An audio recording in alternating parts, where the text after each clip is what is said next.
There we go. Very loud ding. So in just a second, Tim, people are hearing that welcome message. So they're being welcomed to the event. And Tim, you are ready to go. Good evening. Welcome to tonight's telephone town hall with the membership of the Arizona Education Association, American Federation of State, County, Municipal Employees, firefighters, laborers, and all of our retirees. My name is Tim Hill. I'm the Vice President of the Phoenix Firefighters Local, and I'll be your moderator for this evening's discussion. An important discussion about the importance of voting no on Proposition 487, a measure that will destroy retirement benefits for all City of Phoenix employees, including both civilian and sworn. All of them will lose important pension benefits and cost Phoenix taxpayers hundreds of millions of dollars. Our speakers tonight include Steve Berline, President of the United Phoenix Firefighters, Andrew Morrill, President of the Arizona Education Association, and Luis Schmidt, President of one of the two ASPE locals here in Phoenix. We will begin in just a moment, and we're excited to have you join us. But before we begin, a few quick points to make. Right now, we're in the process of dialing out to thousands of people. So please just stay on the line, and we'll be hearing from our speakers shortly. Also, we want to hear from you. If you would like to ask a question, please press 0 on your telephone keypad, and you'll be connected directly with one of our volunteer operators. Again, press 0 to ask a question. Again, welcome for those who are just joining us. Good evening, and welcome to tonight's telephone town hall about the importance of voting no on Proposition 487, a City of Phoenix ballot measure that will destroy retirement benefits for all City of Phoenix employees and cost Phoenix taxpayers hundreds of millions of dollars. I'm Tim Hill with the firefighters, and I'll be the moderator for tonight's event. We're going to begin in just a moment, so thanks for joining us. This is really an exciting process. Right now, we're in the process of dialing out to thousands of people, so please stay on the line, and we'll hear from our speakers very shortly. If you want to ask a question, please press 0 at any time during this event. Again, please press 0 at any time to ask a question. And with further delay, here's our first speaker, Steve Berline, who's President of the United Phoenix Firefighters Association. Steve? Thank you, Tim. Well, as Tim said, my name is Steve Berline. I am the President of the United Phoenix Firefighters Association. We are in the battle of our career currently with Proposition 487, which is a dark money, out-of-state funded proposition funded primarily by the Free Enterprise Club and supported by the Citizens for Pension Reform. And we are in a battle with our brothers and sisters from LIUNA, ASME, and multiple Phoenix Police Department organizations and our retirees. This proposition amends the Phoenix City Charter by initiative petition. And their ultimate goal is to put everybody into a defined benefit,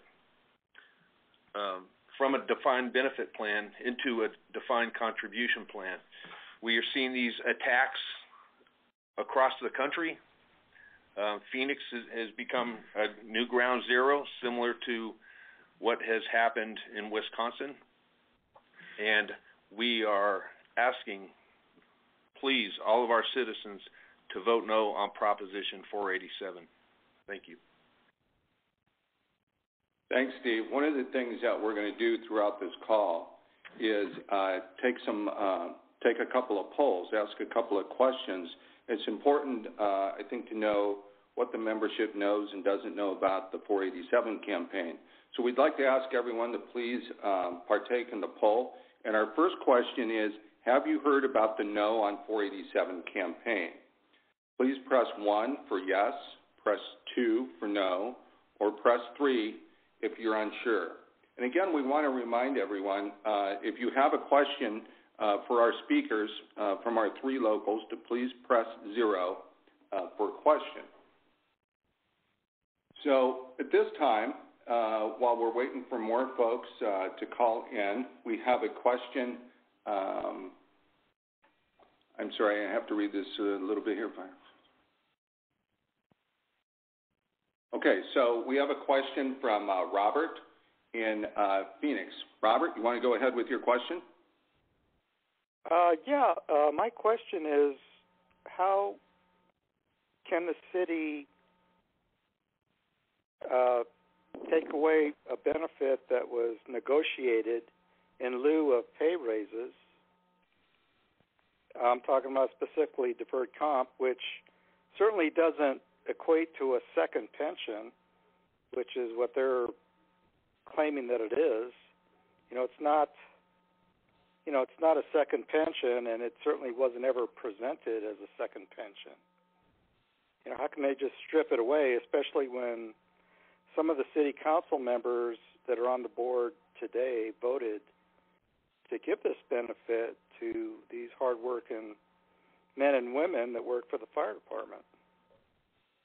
That's a great question, Robert.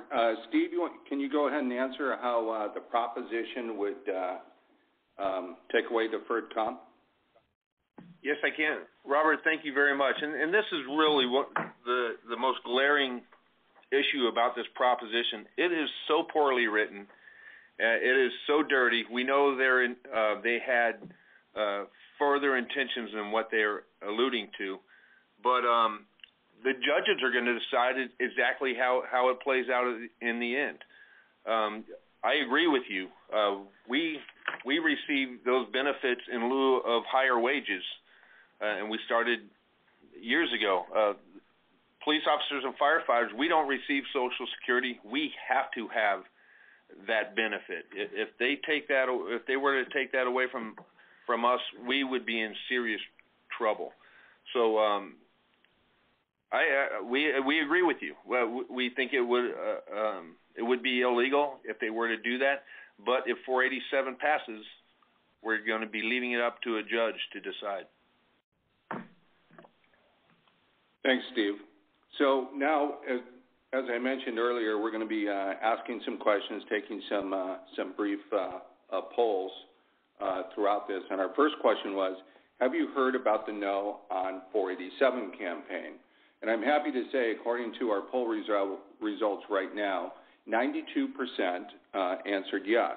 So that tells me that all of you as members are paying attention and are listening to the debate and are getting information from your union. So that's great news. Again, I want to remind for those who are just joining the call that if you have a question for our speakers, that you can press 0 and your question will get answered. At this time, I'd like to introduce Andrew Morrell. Andrew is the president of the Arizona Education Association, which represents teachers and education professionals throughout Arizona, of course, including the city of Phoenix. So, Andrew, welcome, and we look forward to your remarks. Tim, thanks very much, and Steve, thanks to you as well. I'm very proud to join with you both tonight in a message of clear opposition to Prop 487. The AEA has a little over 4,000 members who live in the Phoenix area and are able to vote down this dark money, really a solution in search of a problem. The fact is that for educators on this call, this is like hearing gunfire in the neighborhood next to yours. We have to pay attention to this issue as educators, even though Prop 487 does not directly attack the Arizona State Retirement System.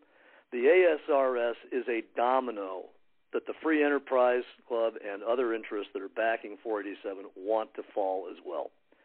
So while it's the firefighters and police officers and the city of Phoenix employees today with Prop 487, what we know is that this is a bellwether issue, and that if those who are backing this are successful with the city of Phoenix, they're going to bring this to the state of Arizona, and they're going to come after the state retirement system and the other retirement systems and change them, devalue them, defund them, and destroy them in the interests of a whole lot of political agenda that really has nothing to do with the interests of firefighters, nothing to do with the interests of police officers, nothing to do with the interests of educators.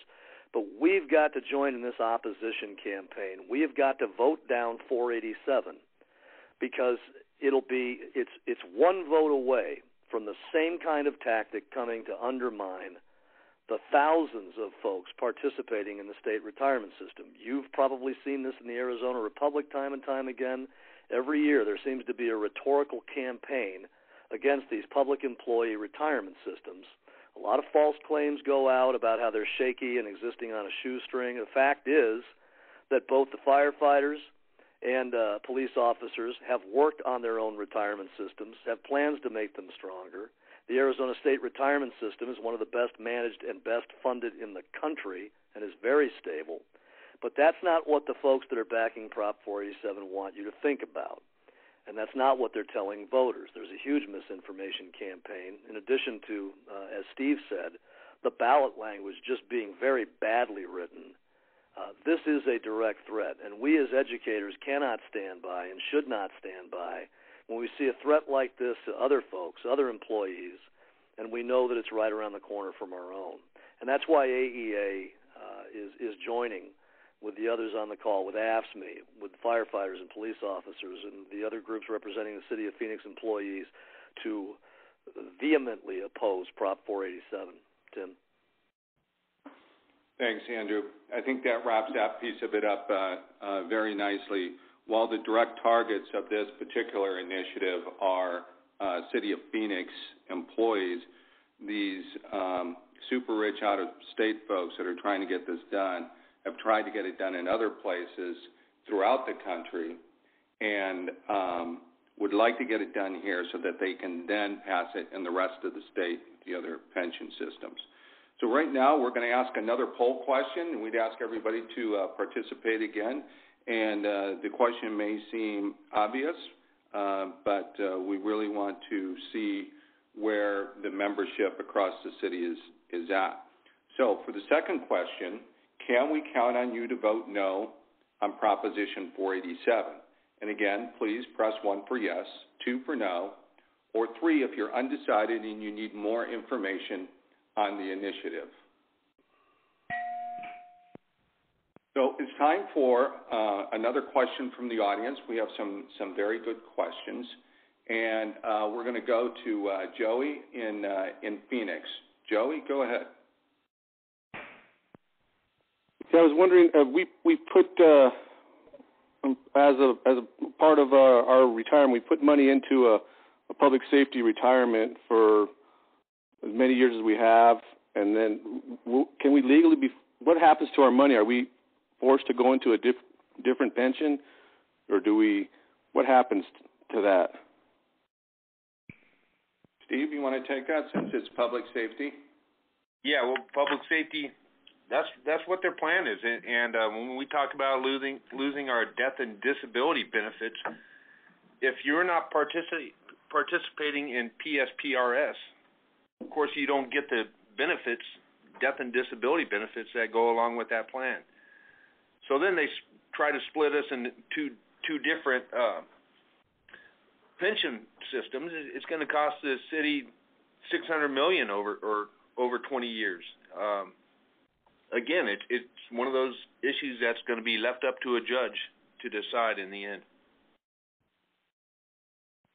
Yeah, that is one of the difficulties with this. Again, that it's so poorly written as conflicting language. The language in the initiative says the city may only pay into what will be its new 401k plan. So anything can happen from a judge ordering them back in to the money that's in PSPRS being stranded and running out at some point once they spend all the money that's there. That's why it's so important to get out, knock on doors, and vote no, so we can kill this and we don't even have to worry about a judge's decision. That'll take care of it. Again, if you have questions. Tim, can I jump in? Yes. Yeah, one of the things we've found, because the Arizona State Retirement System has been the focus of some of these attacks in the past also, and as the caller kind of hints at, there's just so much that is unknown about how this would play out, which is what prompted the post on AZ Central today, why take the risk on Prop 487, vote no. When you've got a ballot piece written this badly that leaves the kind of questions that the caller is hinting at, you clearly don't have a ballot piece written with any middle-class worker's interest in mind. The second point that Steve alluded to is that in the transitions that the switch, the conversion would require if this passes, ironically, the city, or in our case, the state of Arizona, would spend far more money just in the transition than is claimed to be the cost of maintaining the current system. So this will represent a larger burden to taxpayers in Phoenix, and still leave a grave amount of doubt as to how the plan would actually be operationalized. Two good reasons to vote no on 487. Very good. Again, if you have a question, please press 0, and we'll do our best to get to it. This time I'd like to introduce our third speaker, Luis Schmidt. Luis is president of one of the two ASME locals, which represent city workers. Luis, welcome. Thank you, Tim, and thank you to the callers, and thank you to everyone else on the call. Again, this is a grassroots effort. It does affect everybody. It does affect all the public servants, sworn and non-sworn. Again, one of the key points that keeps getting missed by the yes side is that in 2013, the voters of Phoenix approved a pension reform. It was real, honest pension reform that was backed by our firefighters. So this pension reform that was just passed in 2013 saved the city, the taxpayers, over $600 million over the next 20 years. It's going to save over $600 million. One of the big campaign slogans for the yes side is pension spiking, pension spiking. The city council just outlawed the pension spiking practice this spring with all the new contracts. All the different labor groups came to the table, and ultimately at the very end, the council and the bargaining units agreed to stop the pension spiking practice, saving an additional $230 million. So if you combine the 2013 reform plus the additional reform this year by the city council, we're looking at over $850 million in reforms that were done. Proposition 487, like Tim said earlier, Tim and Steve, is not only going to cost the taxpayers more money, but it's going to completely stop all those savings that haven't even had a chance to be seeing it. This proposition is going to erase all those savings that we just voted on, and it's going to cost the city more money. The other side is saying, this data is information that the city put together, but no, this was an independent analysis that was done by Cherion, the company Cherion and Siegel. They did an independent analysis of 487, and they reported to the council, this is how much it's going to cost you, and this is how much it's going to cost, ultimately when it costs the council, it's going to cost the taxpayers. If Proposition 487 is passed, the analysis said it's going to cost each family about $700 for each family in Phoenix. That's a lot. When the city just faced a $38 million shortfall this year in the budget, we were looking at closing down community centers, reducing some staff on fire trucks and police officers, and that was only with the $38 million shortfall. What are we going to do as Phoenicians when we have to take on this proposition if it passes? That's going to cost a minimum of $350 million. The citizens can't afford this proposition. But like everybody else on the call has said, this is an out-of-state dark money group that is coming into Phoenix. They tried this in Cincinnati, Wisconsin, and in Tucson. But over and over again, working middle-class families are getting together, putting grassroots efforts together like we're doing this. And we're knocking on doors, we're talking to voters, and ultimately that's what's going to make the difference. They have expensive campaign ads, misleading ads that are telling the public that public safety is not affected. But we as employees, as citizens, as voters, we have the grassroots campaign. And this does affect, like we said, sworn and the non-sworn. On the non-sworn, it's going to, we're looking at about a 14% cut, for employees, if this gets passed. And this is on top of the concessions that we've been in for 6 years to help our community. Our retirees retire on fixed incomes. This is going to affect our retirees as well. Our retirees will lose anywhere from $300 up to $700 a month based on with this Prop 487 passes. A couple of callers asked the question earlier, well, how can they do this? How can they do this? At the end, this was a poorly written initiative. This is not the city council doing it. This is the voters allegedly demanding change because it was an outside group that came in. But ultimately, like Tim and Steve had said, this will have to end up in court, and it's going to cost the taxpayers millions and millions of dollars, because ultimately, at the end, these dark money groups, they're here to take they don't really care about the retirement security of Phoenix. They don't care about costing more deficits. What they care about is converting this into a 401k system so we can be like other cities. The city of LA spent over $200 million last year paying management fees. They spent more on management fees than they did to fix their own roads. So Proposition 487 is bad for no matter what kind of public servant you are. It's bad, and it's going to affect everyone. And we're asking the public to vote no, to stay informed, and to keep knocking on doors. Thank you, Tim. Thank you, Luis. At this time, I'd like to ask another question, if everyone will participate in the poll again. Will you commit to talking to your friends, family, or neighbors about why they should vote no on 487? Again, please press 1 for yes, press 2 for no, and 3 if they're unsure.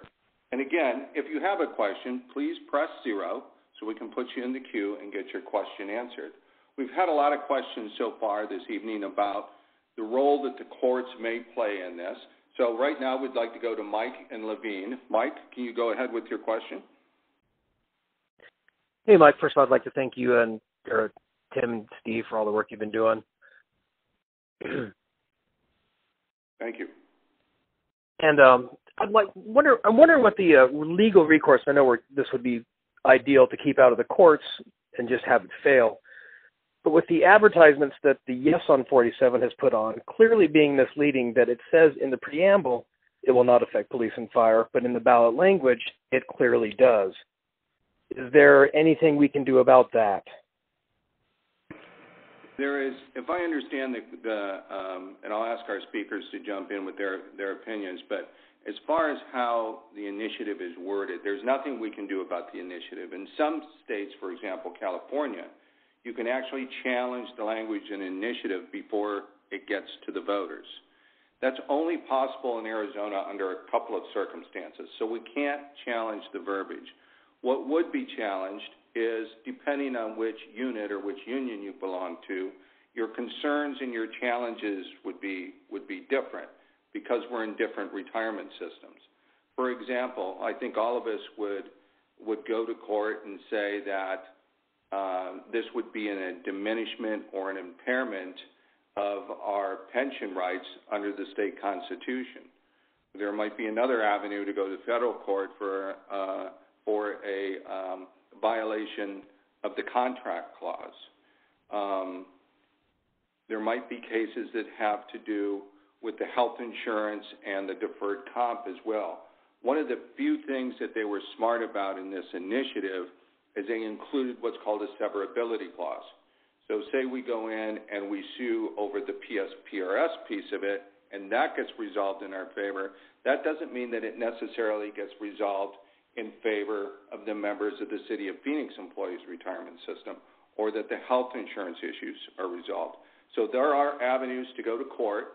At the end of the day, those decisions are made by the person with the black robe, so it's a certain roll of the dice. But certainly if this passes, all of the unions will be engaged in legal action on behalf of their membership. Do any of the other speakers want to jump in on that? Yeah, this is Well, I'll jump in real quick.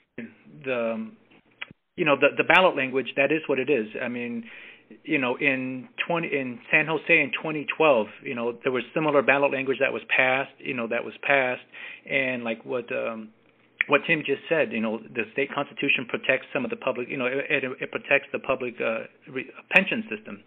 In San Jose, we're still in court over that from 2012. The voters passed some of the stuff, and the judge just ruled earlier this year that some of the stuff that they passed was unconstitutional. So some of the provisions were allowed to proceed, but other ones were not. And at the end of the day, you don't get there, like what Tim said, in front of that judge until you spend hundreds of thousands of dollars. Not only us, as workers and union members, but also the city and the taxpayers get burned by all the money that has to be spent on legal fees. This is Andrew. Thanks, Luis.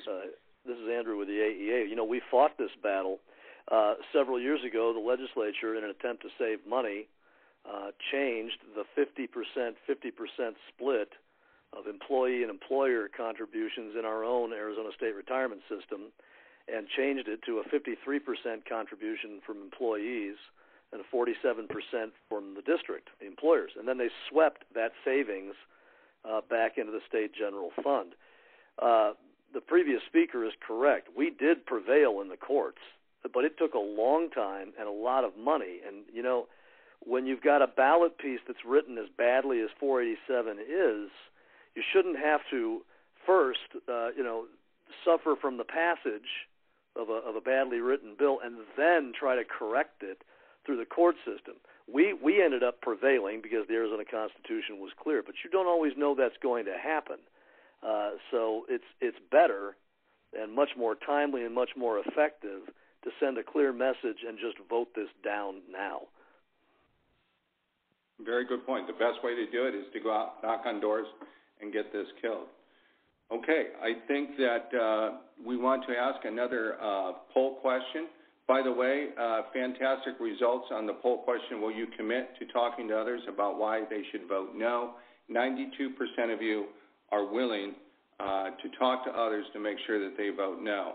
And a great follow-up to that is for our next and our final poll question is if you're willing to talk to folks, can we now count on you to join us for Canvass?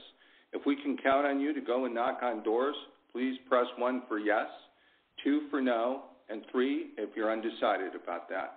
And again, if you have a question, please don't forget to press 0, and we will do our best to get to your question.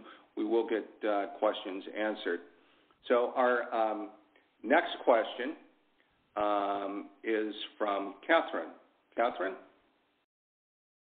Hi, Catherine, good are you evening. on the line? Thank you. Yes, I'm here. I'm from the Teachers Classroom Association in the Phoenix Union High School District. And I'd like to ask what consequences have been affected for union members in the states where this has been in effect. That's a really great question. Steve, do you want to take that one? I'm sorry, Catherine, I didn't hear the question. Catherine's question is has this passed in other states or cities, and how has it affected the membership? Yeah, thank you, Catherine. As Luis kind of alluded to, it absolutely has. Other jurisdictions have converted from a defined benefit to defined contribution plans. Then they end up having to fund both plans, which is incredibly expensive, and most of them are in the process of going back to the defined benefit plans. And of course, it affects all city services. It affects union members. Now you're talking about lower wages and fewer benefits, and it's a trickle-down effect actually to everybody involved.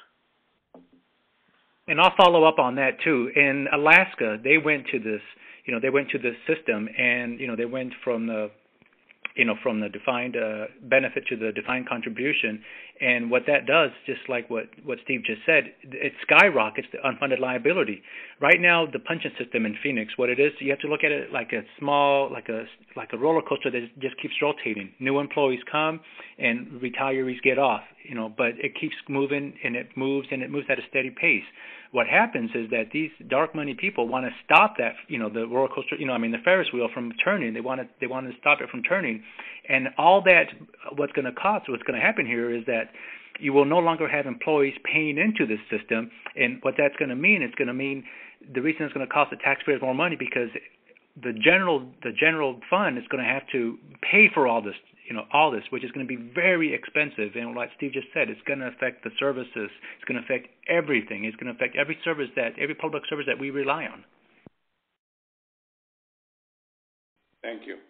Good questions. Let's keep them going. Again, a reminder that if you have a question, please press 0, and we will get to your question. Our next caller with a question is Maggie. Maggie, welcome. Actually, I think that we may have a little bit of a problem with connecting Maggie.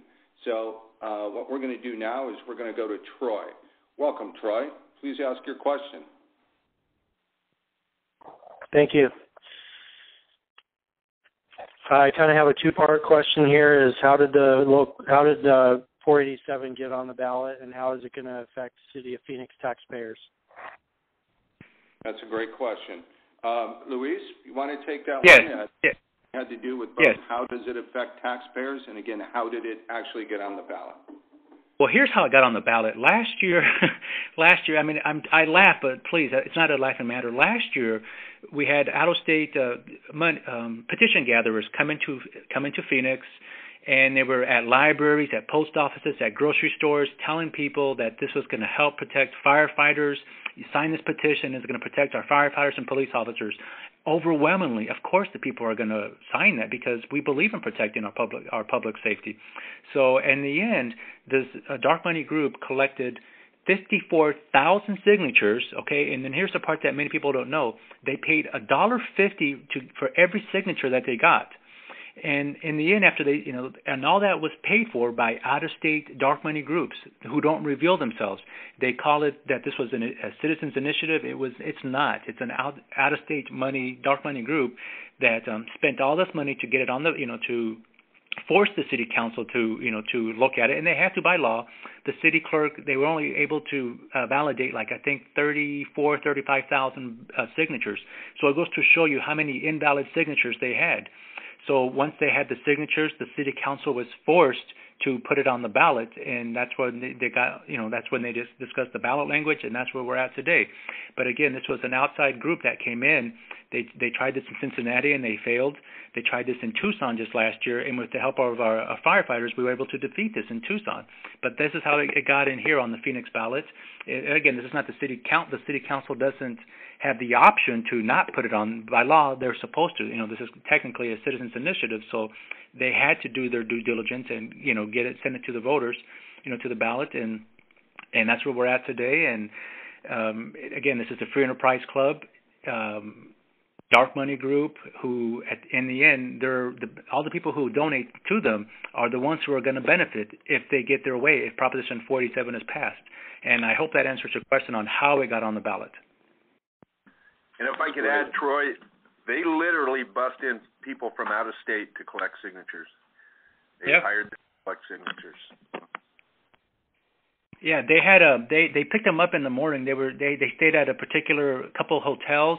A bus picked them up every morning and dropped them off at strategic locations around town. And then in the afternoon or in the evening, they picked them up and sent them back to the hotel. So they did this for months and months. And I mean, just look at the expense of housing petition gatherers and paying them, and ultimately all that is going to be at the expense of taxpayers. And this is Andrew. It's also just important to remember that when these folks are gathering signatures, they're not telling anywhere near the real story of what a ballot proposition like this would do. They say something that sounds very, benevolent. They'll use terminology to hide the true intent. They might even be so deceptive as to say, this will guarantee benefits that the city can afford for police and fire. Telling anybody the truth does not serve their interest in gathering those signatures. Great answers, guys. I think one of the things I want to talk about right now is our last poll question was, can we count on you to join us for Canvass? And fantastically, 55% of you said yes. Other 20% said either no or unsure. And while we're all very thrilled that over half the folks would come out and knock on doors to act in their own interest, the way we're gonna win this thing, you've seen the TV ads, you've seen the mail, you've seen the literature, you've seen the online media, but the way that we're really going to win this is if everybody joins the literally hundreds and hundreds of firefighters, laborers, and AFSCME members that have been out there knocking on doors, making direct person-to-person contact with the voters. So while 55% is fantastic, let's see if we can take that up a notch and get it close to 100%. Okay, so our next caller is Floyd, and Floyd has a very important question. Please go ahead. Yeah, my name is Floyd. I do work for the city of Phoenix, and the problem that I'm at, what I want to find out is, I have developed a disease, and I'm going on medical disability. I want to find out how does this affect this. I mean, because if it's going to affect retirement, I mean, I'm going to have to retire because of a medical condition that I developed. And I want to know how this is going to affect my, like say, if it's going to take away money from me, because I'm going to be on a fixed income for the rest of my life. I want to know how this is going to affect it. Yeah, that's very important, and it's critical.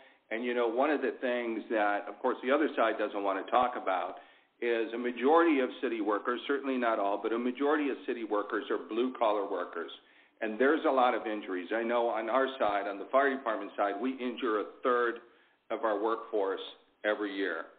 So that's one thing the other side doesn't want to talk about is how this affects real people, real working families, and the effects. And, Andrew, I know that you don't work for the city, but for those that are listening, maybe this is a way to answer the question and talk about how it would affect members in ASRS as well, because the two systems, COPERS and ASRS, are administered maybe not exactly the same, but very closely.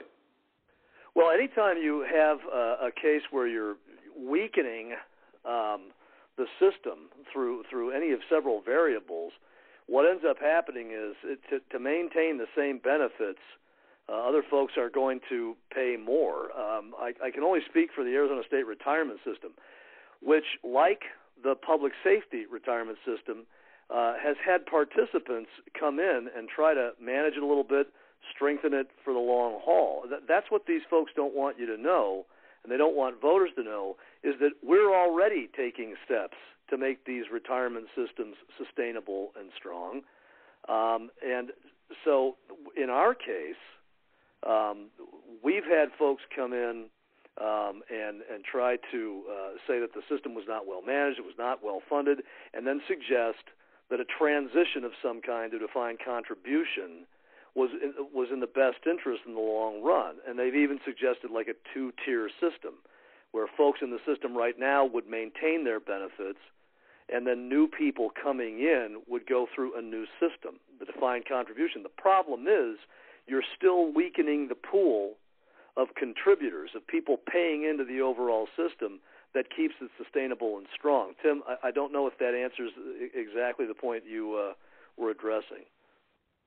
Yeah, I think it does. Luis, do you have anything to add to that? Yes. Since you directly represent this individual? Yes, Yeah, thank you, Tim. Here's how it will affect you. You said you're contemplating retirement, whether it's medical or not. You're contemplating retirement. Well, here's how it's going to affect you. You get a monthly, for your insurance, you get an additional assistance. Right now, the retirees are having to pay $1,800 a month for family insurance.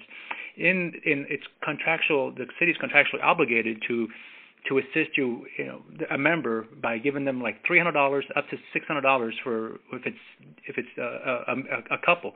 But you that money that you get set aside, the additional assistance, $300 to go towards your $1,800 insurance payment, that is going to be that's going to be stripped away from this. It's also going to change this new pension, the Prop 487. It also changes the years of service. You understand right now they count the criteria, how they do the number. It's the highest 3 in the last 10 years. With this one, it's going to be the highest 3 in the last 5 years, which is going to diminish your pension. Right now, what you're having is you have the city leaders themselves are bailing on this. The aviation director announced his retirement. The head prosecutor for the city announced their retirement. We lost the financial director earlier this year. So one by one, these people at the top don't have faith in either the judges or this initiative from the yes side, where they're leaving. And ultimately, at the end, this not only affects your family because you are going to be on a fixed income, but this also affects the quality of service. When you have employees right now who are going to an employee orientation, and they're paying right now 14% of their pension towards their of their income towards their pension, and they're deciding, it's not worth for me to work here. They can't afford to work in Phoenix, and ultimately that's going to mean lower service, quality service that we provide the citizens. So this will affect you negatively, and that's why a lot of people are retiring right now. We had over 200 people retire in June and July, and right now there's over 1,500 that are eligible to retire from the city.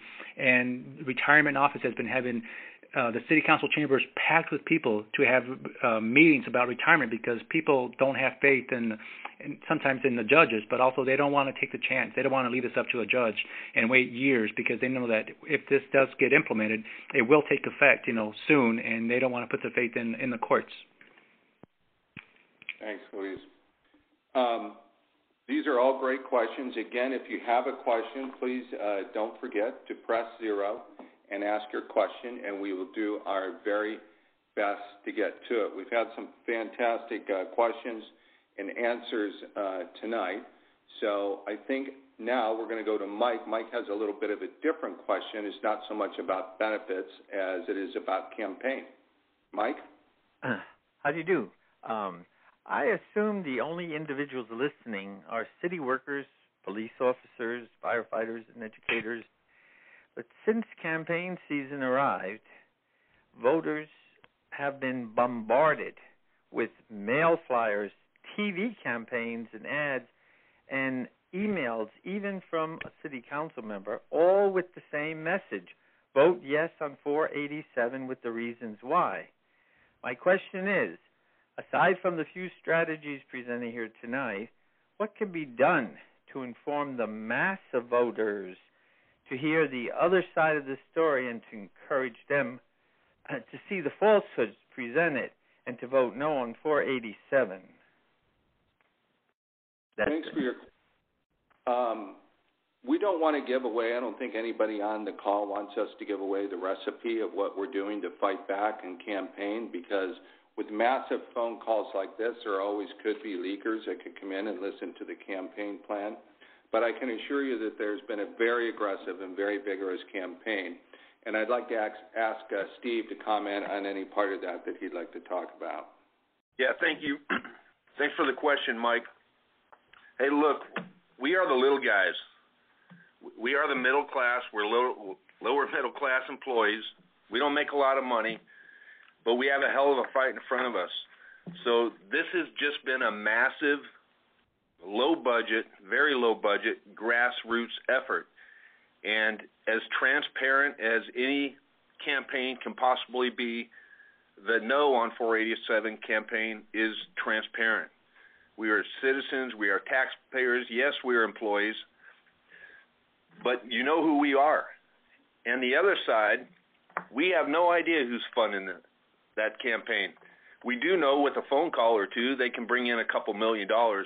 And to be quite honest with you, the little people out there, they can't compete with that kind of corporate money. We'll never be able to compete.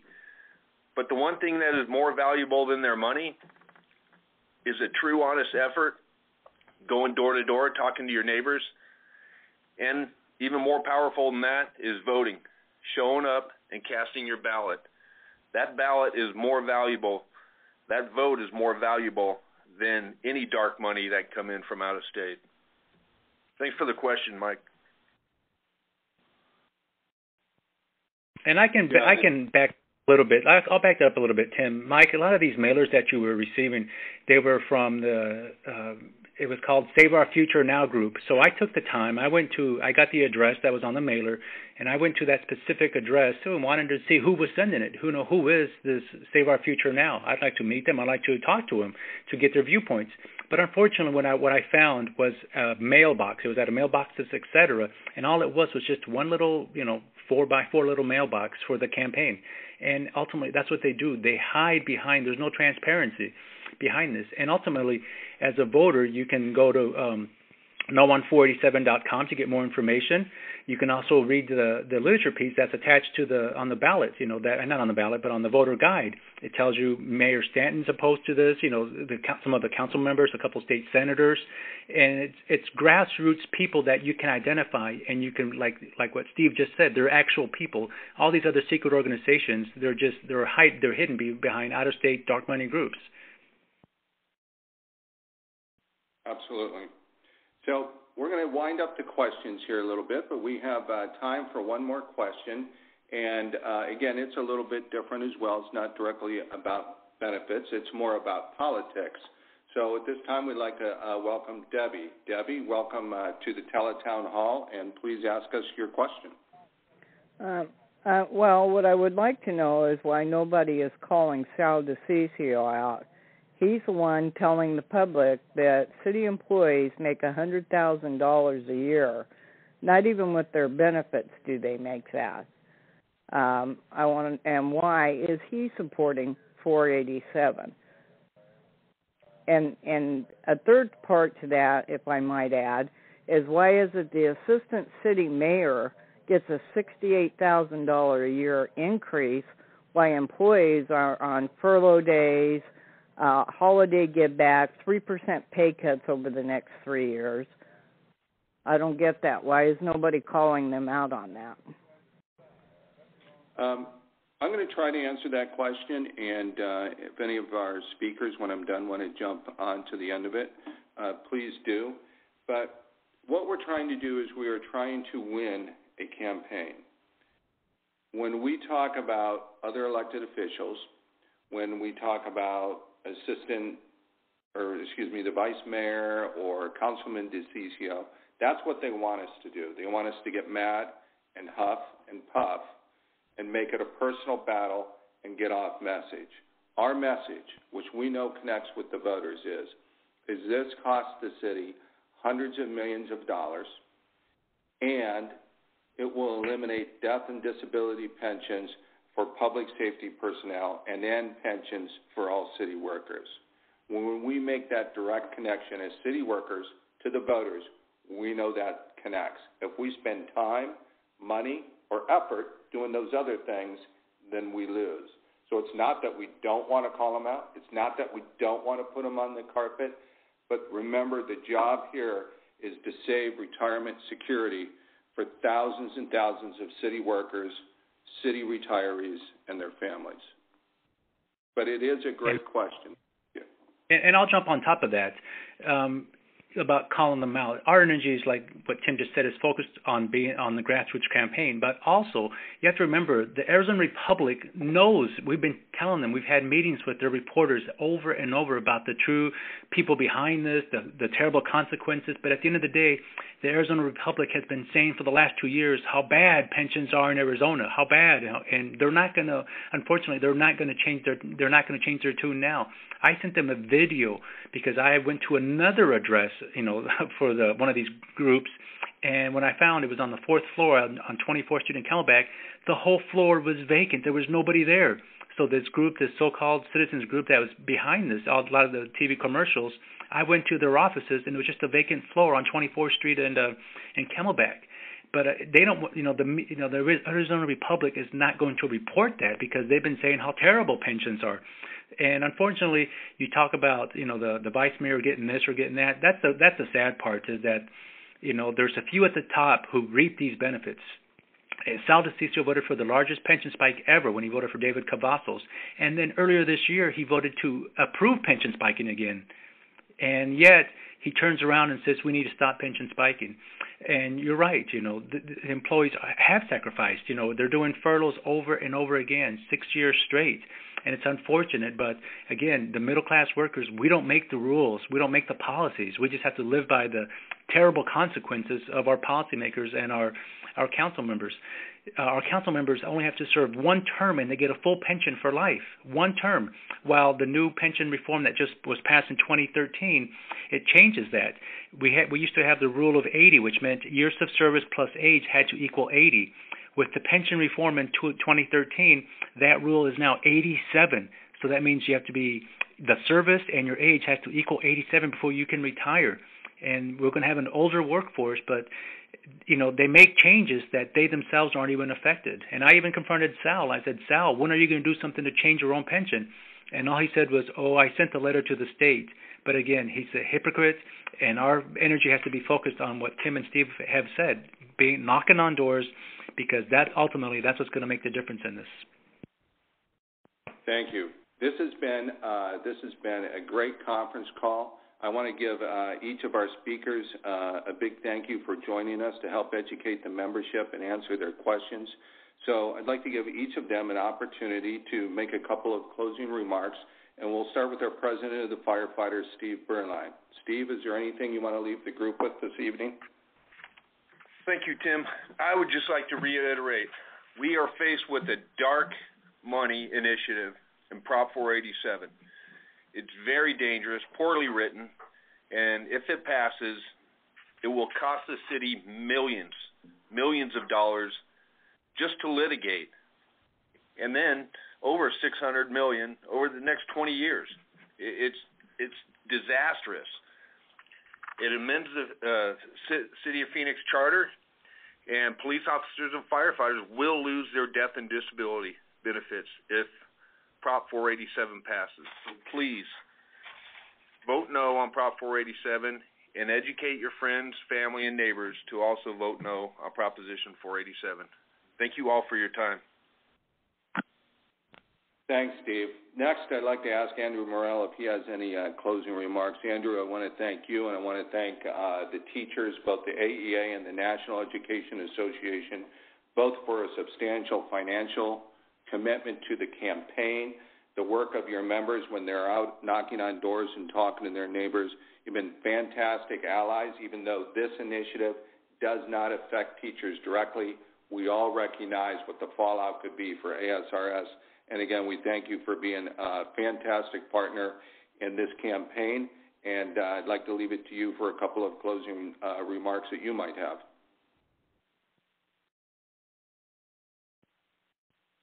Andrew?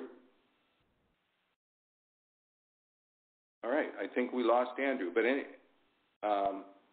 But to our friends out there in AEA, there are several dozens, if not hundreds, of AEA members that have called in this evening. Thank you very much. At this time, our third speaker is Luis Schmidt, president of one of our two City of Phoenix Ask Me locals.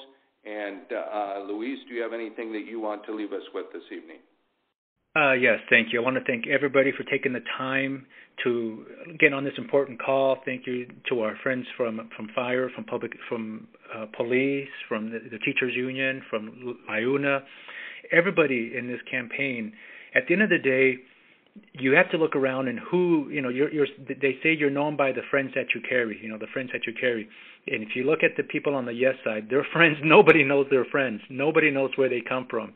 If you look at the no side, it's people like Tim Hill, Steve Berline. It's people that you know, people that you can see.